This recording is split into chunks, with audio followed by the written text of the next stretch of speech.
আসসালামু আলাইকুম ওয়া রাহমাতুল্লাহ। যারা পবিত্র কুরআনুল হাকিম সহি শুদ্ধভাবে রিডিং পড়তে পারেন না এবং যারা প্রাথমিক কোরআন শিখতেছেন, আজকের এই ভিডিওটি তাদের জন্য অনেক প্রয়োজনীয় ভিডিও। তাই ভিডিওটি কেউ একটুও টানবেন না, সম্পূর্ণ ভিডিওটি দেখতে থাকুন। তার আগে ছোট্ট একটি রিকোয়েস্ট করব, আমার চ্যানেলটি সাবস্ক্রাইব করুন। তো চলুন আমরা ভিডিওটি শুরু করি। আমি গত পর্বের মধ্যে সূরাতুল বাকারার এই 31 নং আয়াত পর্যন্ত আলোচনা করেছিলাম। আজকে আমি এই 31 নং আয়াতের পর থেকে আলোচনা করব। বিসমিল্লাহির রহমানির রহিম। কফ আলিফ জবর ক, এক আলিফ টান দিব, কারণ জবরের বামে খালি আলিফ, এজন্য আমাদের এক আলিফ টান দিতে হবে। লাম ওয়াও পেশ লু, এখানেও এক আলিফ টান হবে, কারণ পেশের বামে ওয়াও সাকিন, এক আলিফ টানতে হবে। তাহলে জবরের বামে খালি আলিফ, এক আলিফ টানতে হবে। পেশের বামে এরকম ওয়াও সাকিন থাকলে সেখানে এক আলিফ টানতে হবে। সিন লাগবে এই 22 সুব, কলু সুব, এই বাটা একটু ধাক্কা দিয়ে পড়বো, কারণ বাটা তো কলকলার হরফ, আর কলকলার হরফ হলো 5টি, কপ্ত বাজিম দাল।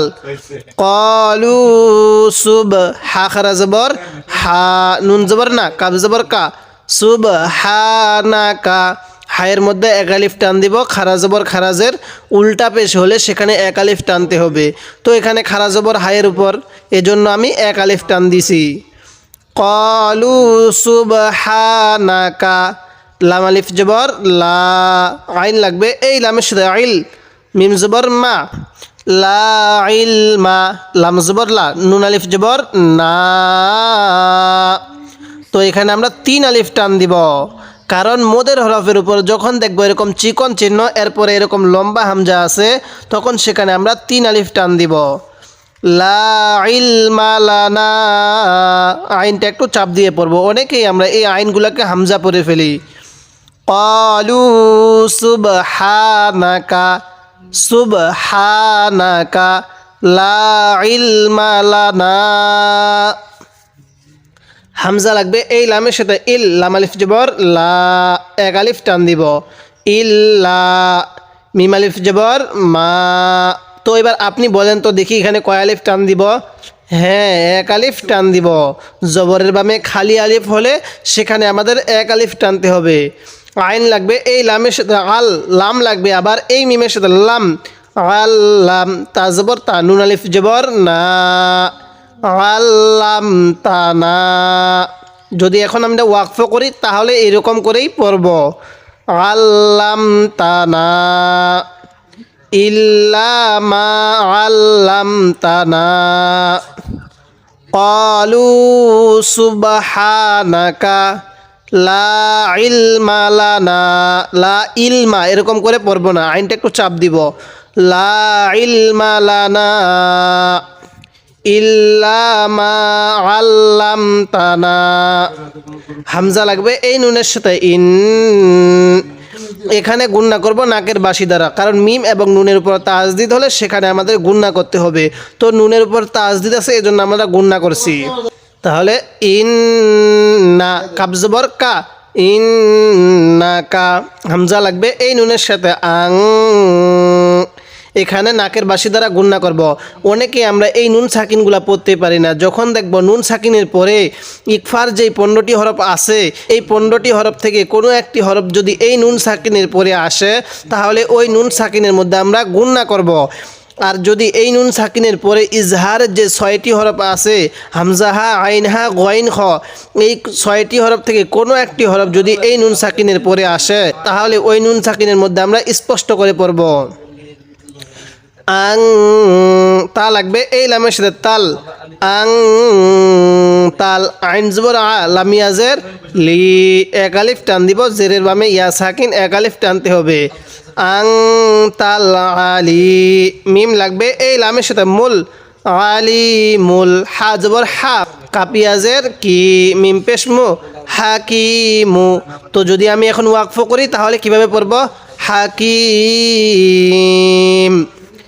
ইন্নাকা আনতাল আলিমুল হাকিম। ওয়াকফের সময় আমরা শেষ হরফের পূর্বের হরফে দেখব, যদি মদের হরফ থেকে কোনো একটি হরফ থাকে তাহলে আমরা সেখানে 3 আলিফ টান দিব। তো মিমের পূর্বে ইয়াটা হলো মদের হরফ, এজন্য আমি এখানে 3 আলিফ টান দিছি। এবার এখান থেকে আমি ভেঙে ভেঙে পড়ব। ক্বালু সুবহানাকা লা ইলমা লানা ইল্লা মা আল্লামতানা ইন্নাকা আনতাল আলিমুল হাকিম।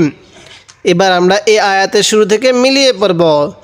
ক্বালু সুবহানাকা লা ইলমা লানা ইল্লা মা আল্লামতানা ইন্নাকা আনতাল আলিমুল হাকিম। যদি আপনি এরকম করে বানান করে মাত্র এই একটি পারা পড়তে পারেন তাহলে ইনশাল্লাহ আপনি দ্রুত সহি শুদ্ধভাবে কোরআন রিডিং পড়তে পারবেন। তাই আমি আপনাকে এই 1 নং পারাটি এভাবে বানান করে ভেঙ্গে ভেঙ্গে শব্দে শব্দে তাজবিদ সহ উচ্চারণ করে শেখাবো, এবং আমি আপনার সুবিধার জন্য প্রত্যেকটি ভিডিও পর্ব আকারে করব। তাই আমার পর্বগুলো আপনি নিয়মিত দেখবেন এবং চ্যানেলটি সাবস্ক্রাইব করে রাখুন। কফ আলিফ জবর ক, 1 আলিফ টান দিব, লাম জবর লা, কলা, ইয়া খালা জবর ইয়া, 3 আলিফ টান দিব, হামজা খালা জবর আ, 1 আলিফ টান দিব, কলা ইয়া আ, দাল জবর দা, মিম পেশ মু, ইয়া আদামু, ইয়া আদামু। ইয়া এর মধ্যে একটু বেশি টান দিব আর এই হামজা এর মধ্যে একটু কম টান দিব, ইয়া আদামু, ক্বালা ইয়া আদামু। হামজা লাগবে এই মিম সাকিনের সাথে, এই নুন সাকিনের সাথে লাগবে না। নুন সাকিনের পরে এরকম ছোট্ট মিম আসলে ওই নুন সাকিনটাকে বাদ দিব, এই ছোট্ট মিম সাকিনটাকে ধরবো আমরা, তখন কিন্তু সেখানে আমরা গুণনা করব। হামজা লাগবে এই মিমের সাথে বা লাগবে এই হামজার সাথে বি, বি, হা মিম পেশ হুম, হা মিম পেশ হুম, নাকের বাসি দ্বারা গুণনা করব। মিম সাকিনের পরে যখন দেখব বা আছে তখন সেখানে আমরা গুণনা করব। আপনারা যদি এই নিয়মগুলো এখানেই শিখে নিতে পারেন, পরবর্তী আপনি যখন একা একা পড়তে যাবেন, পরবর্তী যখন আপনি পবিত্র কোরআনুল হাকিম একা একা পড়বেন তখন আপনি এই গুণনার নিয়মগুলো, টানের নিয়মগুলো সহি শুদ্ধভাবে আদায় করতে পারবেন। তাই ভিডিওটি শেষ অবধি মনোযোগ সহকারে দেখবেন। তাহলে হামিম পেশ হুম, বাজের বি, হামজা লাগবে এই সিনের সাথে আস, বি আস, মিম আলিফ জবর মা, কয় আলিফ টান দিব এবার আপনি বলেন তো? হ্যাঁ, 4 আলিফ টান দিব এখানে, কারণ মদের হরফের উপর এই যে মোটা চিহ্ন এরপরে এরকম গোল হামজা থাকলে সেখানে আমরা 4 আলিফ টান দিব। বি আসমা, হামজাজের ই, হামিমজের হিম, বি আসমা ইহিম, বি আস মা ইহিম, ইহিম এটা হামজা। ক্বালা ইয়া আদামু আম্বিহুম, আম্বিহুম বিআসমাইহিম। ফা জবর ফা, লাম লাগবে এই মিমের সাথে, লাম, নাকের বাসি দ্বারা গুণনা করব, কারণ মিম এবং নুনের উপর তাজদিদ হলে সেখানে তো আমাদের গুণনা করতে হবে। এই যে মিমের উপর তাজদিদ, এই জন্য আমরা গুণনা করব। ফালাম, মিম আলিফ জবর মা, তো এখানে কয় আলিফ টান দিব? 3 আলিফ টান দিব। মদের হরফের উপর এই যে চিকন চিহ্ন এরপরে এরকম লম্বা হামজা, ফালাম মা। এবার আপনি বলবেন এই হামজাটা কার সাথে লাগবে? হ্যাঁ, হামজা লাগবে এই ছোট্ট মিমের সাথে, এই নুন সাকিনকে বাদ দিব। বা জবর বা, বা, হামজা জবর আ, বা আ, বা আ, এই বায়ের মধ্যে কিন্তু আবার টান দিব না। বা আ, হামিম পেশ হুম, হামিম পেশ হুম। কেন গুণনা করছি বলেন তো? হ্যাঁ, নিয়মটি বলে ফেলুন। হ্যাঁ, গুণনা করেছি, মিম সাকিনের পরে বা আসলে সেখানে গুণনা করতে হবে, এজন্য গুণনা করছি। ফালাম্মা আম্বাআহুম, বাজের বি, হামজা লাগবে এই সিনের সাথে আস, বি আস, মিম আলিফ জবর মা, কয় আলিফ টান দিব আপনি বলেন তো দেখুন? আপনি বলেন তো। হ্যাঁ, কয় আলিফ টান দিব? 4 আলিফ টান দিব। বি আসমা ই হামিম জের হিম, বি আসমা ইহিম ফালাম্মা আম বা আহুম, বা আহুম হামজাকে টান দিব না। আম বা আহুম বি আসমা ইহিম। কফ আলিফ জবর ক, লাম জবর লা, কলা। হামজা জবর আ, লাম লাগবে এই মিমের সাথে, লাম। কলা আলাম, হামজার মধ্যে টান দিব না। অনেকেই হামজাগুলোর মধ্যে টান দিয়ে থাকি, আলাম এরকম করে পড়ি, এরকম করে পড়ব না। কলা আলাম, হামজা জবর আ, কফ লাগবে এই লামের সাথে, কুল আলাম আকুল। লাম জবর লা, আলাম আকুল্লা। কাপ মিম পেশ কুম, আলাম আকুল্লাকুম। হামজা লাগবে এই নুনের সাথে, ইন নুন ইয়াজের নি। কয় আলিফ টান দিব? 3 আলিফ টান দিব। ইন্নি। হামজা লাগবে এই আইনের সাথে, আ লাম জবর লা, মিম পেশ মু, আলামু। ইন্নি আলামু, আলামু কিভাবে পড়লাম? আলামু। ক্বালা আলাম আকুল লাকুম ইন্নী আ'লামু। গয়ন লাগবে এই ইয়ায়ের সাথে, গয় বা লাগবে আবার এই সিনের সাথে, বাস। গয় বাস, সিন জবর সা, গয় বাস সা। মিম খারা জবর মা, ওয়াও খারা জবর ওয়া, তাজের তি। গয় বাস সামাওয়াতি, সামা মিমের মধ্যেও টান হবে, ওয়াওয়ের মধ্যেও টান হবে। গয়বাস সামাওয়াতি, ওয়াও লাগবে এই লামের সাথে, ওয়াল হামজার জবর আউ, দজ্জের দি, ওয়াল আউরদি, ওয়াল আউরদি। রটা একটু মোটা করে পড়ব, কারণ র সাকিনের পূর্বে যখন দেখব জবর অথবা পেশ আছে তখন রটা একটু মোটা করে পড়ব। ওয়াল আউরদি, গয়বাস সামাওয়াতি ওয়াল আউরদি। ওয়াও জবর ওয়া, হামজা লাগবে এই আইনের সাথে, আ লাম জবর লা, ওয়া আ'লা মিম পেশ মু, ওয়া আ'লামু। মিম আলিফ জবর মা, 1 আলিফ টান দিব।